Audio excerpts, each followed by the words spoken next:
जय माँ महालक्ष्मी। प्रिय श्रोताओं, आज हम महालक्ष्मी व्रत के 16वें दिन की अंतिम दिन की कथा का श्रवण करने जा रहे हैं। यह दिन अत्यंत ही विशेष है क्योंकि यह व्रत समापन दिवस है। माँ महालक्ष्मी का व्रत हिंदू पंचांग के अनुसार यह भाद्रपद माह के शुक्ल पक्ष की अष्टमी तिथि से शुरू होकर आश्विन माह के कृष्ण पक्ष की अष्टमी तिथि तक रखा जाता है।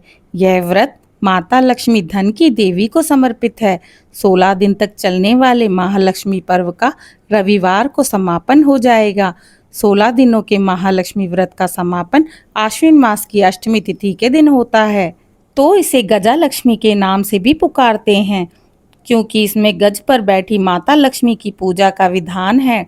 हिंदू मान्यता है कि महालक्ष्मी व्रत करने से जीवन की समस्याएं दूर होती है और माँ लक्ष्मी की कृपा बरसती है।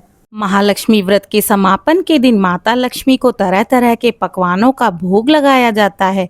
यह व्रत 31 अगस्त से शुरू हो चुका है और इसका समापन आज रविवार के दिन 14 सितंबर को हो रहा है। यह व्रत सुबह 5:04 पर शुरू होकर अगले दिन यानी 15 सितंबर को सुबह 3:06 पर समाप्त होगा क्योंकि इसी दिन अष्टमी तिथि का सूर्योदय 14 सितंबर को है और पूरे दिन यही तिथि प्राप्त होगी। श्रोताओं, कथा के अंत में आप माता लक्ष्मी की पूजा विधि को भी अवश्य श्रवण करें। आइए श्रोताओं, माँ महालक्ष्मी का स्मरण करते हुए, गजा लक्ष्मी जी का स्मरण करते हुए आज इस कथा का आरंभ करते हैं। प्राचीन समय की बात है। एक गांव में एक गरीब ब्राह्मण अपनी पत्नी के साथ रहता था। वह अत्यंत धार्मिक और विद्वान था, परंतु उसके घर में दरिद्रता का वास था। कभी भोजन की व्यवस्था नहीं हो पाती तो कभी वस्त्र तक नसीब नहीं होते थे। उसकी पत्नी भी अत्यंत पतिव्रता और धर्मनिष्ठा से युक्त थी। एक दिन ब्राह्मणी ने अपने पति से कहा, स्वामी, हम 16 दिन का महालक्ष्मी व्रत करें। कहा जाता है कि इस व्रत से माँ लक्ष्मी प्रसन्न होकर घर में स्थायी निवास करती हैं और दरिद्रता सदा के लिए दूर हो जाती है। ब्राह्मण ने सहमति दी और दोनों ने श्रद्धा पूर्वक व्रत का आरंभ किया। ब्राह्मण दंपति प्रतिदिन प्रातःकाल स्नान करके माँ महालक्ष्मी का पूजन करते। वे दीपक जलाते, पुष्प चढ़ाते, धूप दिया करते, सात्विक भोग लगाते, दिन भर फलाहार करते और रात्रि में चंद्रमा को कच्चे दूध और अक्षत से अर्घ्य देकर व्रत का पारण किया करते। 16 दिनों तक उन्होंने अत्यंत नियम और श्रद्धा से इस व्रत को निभाया। जब 16वां दिन आया तब उन्होंने विशेष पूजन की तैयारी की। घर को स्वच्छ किया, आंगन में रंगोली बनाई और चौकी पर लाल वस्त्र बिछाकर उस पर कलश और माँ लक्ष्मी जी की प्रतिमा स्थापित की। उस दिन विशेष रूप से खीर, मालपुआ, साबूदाने की खिचड़ी और दूध से बने मिष्टान का भोग लगाया। पूजन के पश्चात ब्राह्मण और उसकी पत्नी ने ब्राह्मणों तथा कन्याओं को आमंत्रित किया। उन्हें आदर पूर्वक भोजन करवाया। वस्त्र, फल, दक्षिणा उनके सामर्थ्य अनुसार उन्हें दान में दिए। इसके साथ ही व्रत का उद्यापन संपन्न किया। उसी रात्रि ब्राह्मणी को स्वप्न में माँ महालक्ष्मी के दर्शन हुए।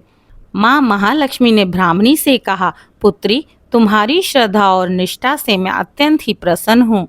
आज से तुम्हारे घर में कभी दरिद्रता नहीं रहेगी। धन, धान्य, सुख, शांति और समृद्धि का स्थायी निवास होगा। प्रातःकाल जब वे जागे तो देखा उनका घर अन्न और धन और वस्त्रों से परिपूर्ण हो चुका था। गांव नगर के लोग ये चमत्कार देखकर माँ लक्ष्मी के 16 दिवसीय महालक्ष्मी के व्रत का गुणगान करने लगे। हे भक्तों, इसी कारण महालक्ष्मी व्रत के अंत में उद्यापन करना अति आवश्यक माना गया है। जो भी श्रद्धा, नियम और भक्ति से उद्यापन करता है उसके घर से दरिद्रता सदा के लिए दूर हो जाती है। परिवार में सुख, सौभाग्य, समृद्धि का स्थायी वास होता है। माँ लक्ष्मी की कृपा से जीवन आनंदमय और परिपूर्ण होता है। हे माँ महालक्ष्मी, जैसे आपने उस ब्राह्मण दंपति की दरिद्रता मिटाकर उन्हें सुख समृद्धि प्रदान की, वैसे ही हमारे जीवन से भी दुख दरिद्रता दूर करें। हमारे घर में सदा आपका वास रहे। सत्य, धर्म और भक्ति की ज्योति सदा प्रज्वलित रहे। जय माँ महालक्ष्मी माता की जय। भक्तों, आइए आज की पूजा विधि को भी जान लेते हैं। माता लक्ष्मी की पूजा करने के लिए सबसे पहले पूजा स्थल पर हल्दी से कमल का चित्र बनाएं और उस पर माँ लक्ष्मी को गज पर बैठी मूर्ति या फिर चित्र को स्थापित करें। पूजा में श्री यंत्र अवश्य रखें क्योंकि यह माता लक्ष्मी का प्रिय यंत्र है। इसके साथ सोने चांदी के सिक्के या फिर साधारण सिक्के रखें। ताजे फल फूल और माता का श्रृंगार रखें। एक साफ और स्वच्छ कलश में पानी या गंगा जल भरकर पूजा स्थल पर रखें। इस कलश में पान का पत्ता अवश्य रखें और उसके ऊपर नारियल रखें। इसके बाद फल पुष्प अक्षत से पूजा करें। पूजा के अंत में चंद्रमा को अर्घ्य अवश्य ही दें और माँ लक्ष्मी से अपनी व्रत के दौरान हुई त्रुटियों के लिए क्षमा अवश्य मांगें। माँ महालक्ष्मी अपने भक्तों को कभी निराश नहीं करती हैं और इसके पश्चात व्रत का उद्यापन करें। ब्राह्मणों और जरूरतमंदों को दान अवश्य करें। इस व्रत में 16 बार तर्पण, 16 दीपक, 16 बोल की कहानी, 16 श्रृंगार, 16 दिन का व्रत, 16 दुर्वा, 16 डुबकी लगाने का विधान है। इस व्रत में प्रदोष काल में की गई पूजा को शुभ माना गया है। इस व्रत की सामग्री को भी जान लेते हैं। महालक्ष्मी व्रत के दौरान पूजा के लिए कलश, घी, दीपक, सुपारी, फल फूल, हल्दी की गांठ, कुमकुम, रोली, कपूर, पंचामृत, पान, लाल कपड़ा, 16 श्रृंगार की सामग्री, धूप बत्ती, नारियल, खीर समेत पूजा की सभी सामग्री आप पहले से एकत्रित करके रख लें। याद रहे श्रोताओं, इस दौरान खट्टी और नमक वाली चीज़ों के सेवन की मनाही है, इसलिए आप उद्यापन के समय भी खट्टी चीज़ों का सेवन ना करें। सात्विक भोजन से ही उद्यापन करना शुभ माना गया है। जय माँ महालक्ष्मी। माँ महालक्ष्मी की कृपा आप पर सदैव बनी रहे। पिछली 16 कथाओं को सुनने के लिए आप सभी का बहुत बहुत आभार। भक्तों, अगर किसी भी व्रत से जुड़ा प्रश्न आपके मन में है तो आप हमसे पूछ सकते हैं।